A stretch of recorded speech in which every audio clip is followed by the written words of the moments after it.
Sky Mobile sponsors the transfer window on Sky Sports News. Let's bring you up to speed with news from Manchester United. Sani Rudravajala is at Old Trafford for us. Good morning to you. Now, Sofyan Amrabat is a player they want to sign, but they may face a battle from another Premier League club. Yes, good morning. There's a few clubs who are interested in Amrabat, but we know that Fulham, according to our colleagues at Sky Italia, Fulham have put in a bid for a permanent transfer for the Moroccan. He starred at the World Cup for Morocco as they got to the semi-finals. He played really well against Spain at the shock match there. A tackle on Mbappe was celebrated like a goal, he said, as they lost in the semi-finals to France.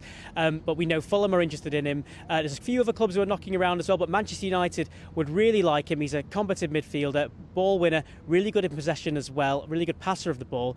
The problem United face at the moment is potentially financial fair play, and he might want to go in with a loan and then with an obligation to then buy the player. For Fiorentina, he's been left out of the La Viola squad this season.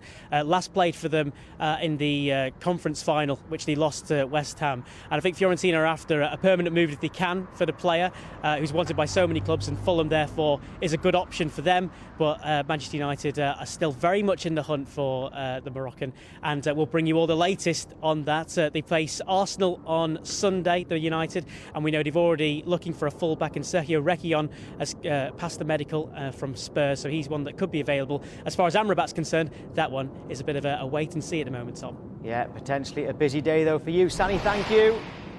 So as Sani mentioned there, Fulham reportedly looking also to sign Sofyan Amrabat, but all window we've been discussing Manchester United's interest. So James, how much do Manchester United need him?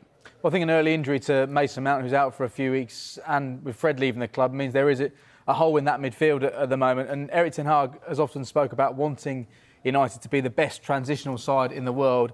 And I really think Amrabat is a player who can help with that. He wants a team. Ten Hag wants a team who are brilliant at pressing but can launch defence into attack in the blink of an eye. And he'd be an upgrade on Fred in terms of his distribution. He'd be an upgrade on Eriksen in terms of his defensive intensity, and is willing to run. He ran over 50 miles during the World Cup, more than any other player, which is quite remarkable. Whether or not you'd play him alongside Casemiro, I'm not so sure. There will be games where that could work, but Casemiro simply can't play every match this season. And we saw what happened last year. I think he missed 11 matches. And when he wasn't there, United were a completely different team. Whoever Erik ten Hag tried to bring in to replace him, it didn't work. Judging by what Amrabat was able to do with Morocco as well, he looks like just the sort of character, just the sort of leader that Manchester United need at the moment. Yeah, and Harry, I know we discussed this a lot yesterday, but why have Manchester United left it so late?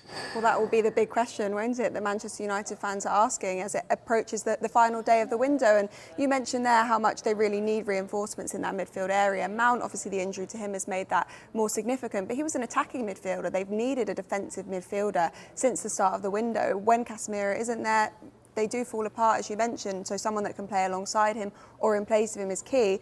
And Amrabat has been the target they've wanted. The player wants Manchester United as well, but they're leaving it so late. And we know that is down to financial constraints, the fact that they need to push players out and make some sales so that they have the ability to bring a player in. And that's taken maybe a little bit longer than expected. But other Premier League teams now are looking at this and saying, well, it's not moving in the trajectory that we thought it would. So maybe we've got a chance to come in here. And at the moment, it looks like Fulham are going to be challenging Manchester United. And this could be one that drags on right until the final hours. But for Manchester United fans, if they don't get this player in, I think you can already see the early signs this season that there is gaping holes in behind in that midfield. They have been struggling.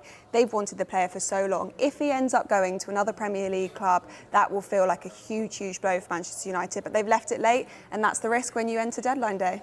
Yeah, there is more for Manchester United as well, because Sergio Reguilon has completed his medical there. Formal announcement of his season-long loan is expected at some point today, probably sooner rather than later. It's understood the deal has a break clause in January. That's because Malacia and Shaw, they're both out injured at the moment.